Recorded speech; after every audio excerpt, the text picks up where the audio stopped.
Kegagalan adalah kemungkinan yang bisa terjadi. Jika semuanya tidak gagal, kamu tidak cukup berinovasi. Jika ada sesuatu yang cukup penting, bahkan jika kemungkinan melawanmu, kamu harus tetap melakukannya. Langkah pertama adalah menetapkan bahwa sesuatu itu mungkin, maka kemungkinan akan terjadi. Bekerjalah ekstra keras. Maksudku, kamu perlu menghabiskan 80 hingga 100 jam seminggu, setiap minggu. Ini akan meningkatkan peluang keberhasilan.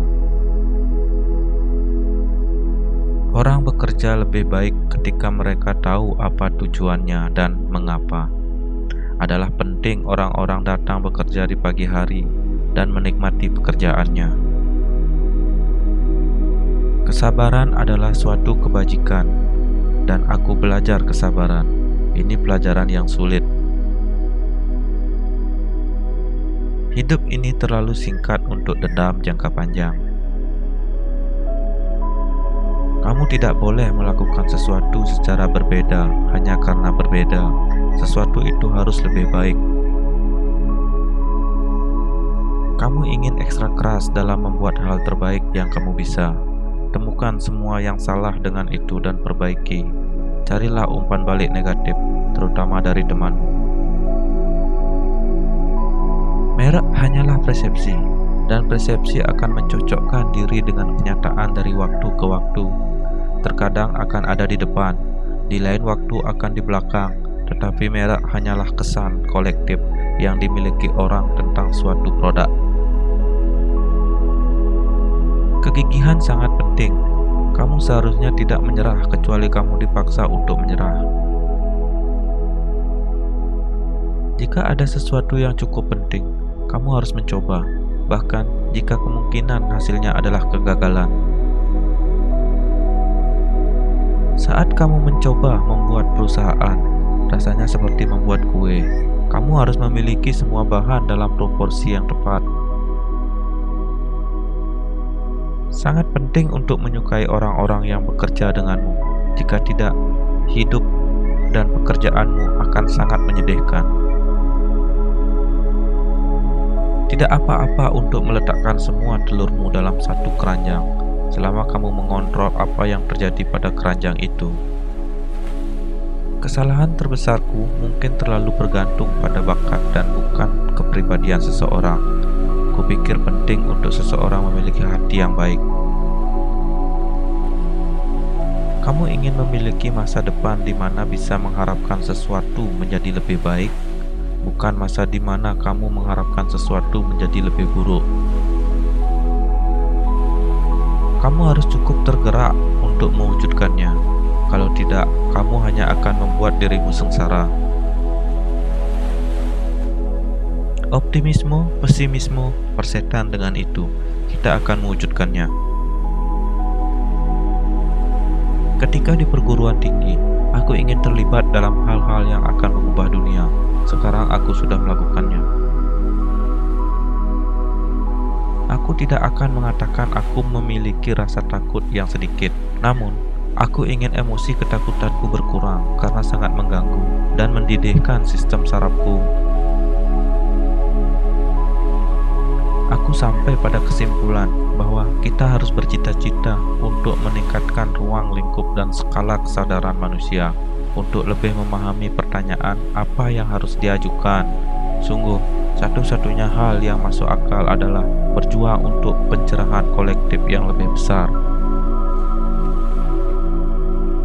Aku bisa hanya menontonnya terjadi atau menjadi bagian darinya. Kupikir ini satu-satunya saran terbaik. Teruslah berpikir tentang bagaimana kamu bisa melakukan hal-hal dengan lebih baik dan mempertanyakan diri sendiri.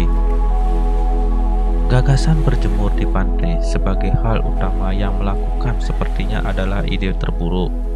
Kedengarannya mengerikan bagiku. Aku akan menjadi gila. Aku akan menggunakan obat-obatan. Aku akan super duper bosan. Aku suka intensitas tinggi. Beberapa orang tidak suka perubahan, tetapi kamu perlu menerima perubahan jika alternatifnya adalah bencana. Aku selalu punya optimisme, tetapi aku realistis. Bukan dengan harapan sukses besar, aku memulai Tesla atau SpaceX.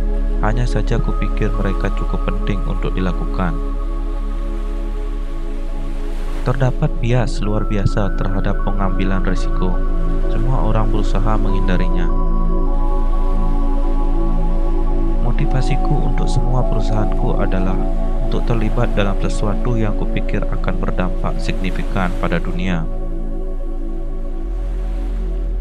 Kupikir kehidupan di bumi pasti lebih dari sekedar memecahkan masalah. Itu harus menjadi sesuatu yang menginspirasi, bahkan jika itu bukan hal besar.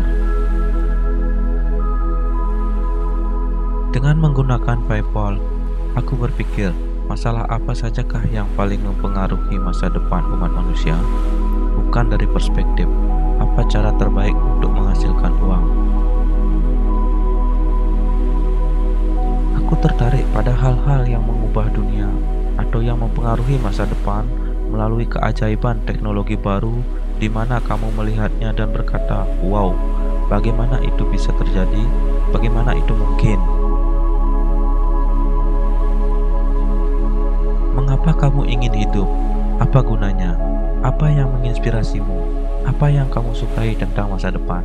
Dan jika masa depan tidak termasuk berada di luar sana di antara bintang-bintang dan menjadi spesies multiplanet, akan sangat menyedihkan jika itu bukan masa depan yang akan kita miliki.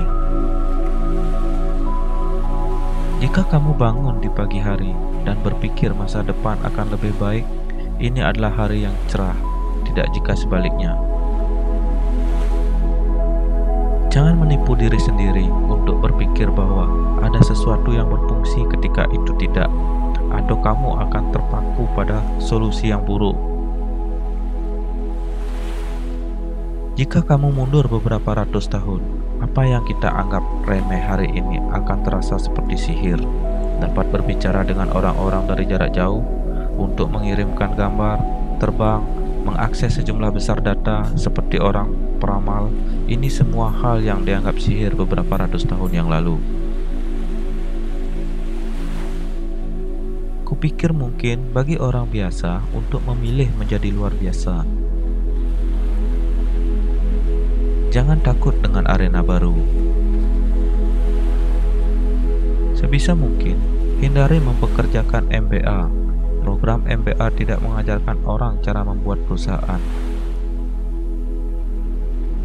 Perusahaan-perusahaan besar dibangun di atas produk-produk hebat.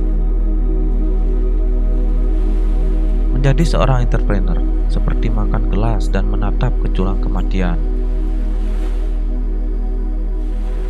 Kupikir kamu harus selalu ingat bahwa entropi tidak ada di pihakmu. Kupikir sebagian besar hal penting di internet telah dibangun. Fisika adalah kerangka kerja yang baik untuk berpikir. Didihkan sampai kebenaran fundamental dan argumen muncul dari sana. Memulai dan menumbuhkan bisnis setara dengan inovasi, dorongan, dan tekad orang-orang yang melakukannya, sebagaimana halnya dengan produk yang mereka jual. Sungguh, satu-satunya hal yang masuk akal adalah berjuang untuk penjarahan kolektif yang lebih besar.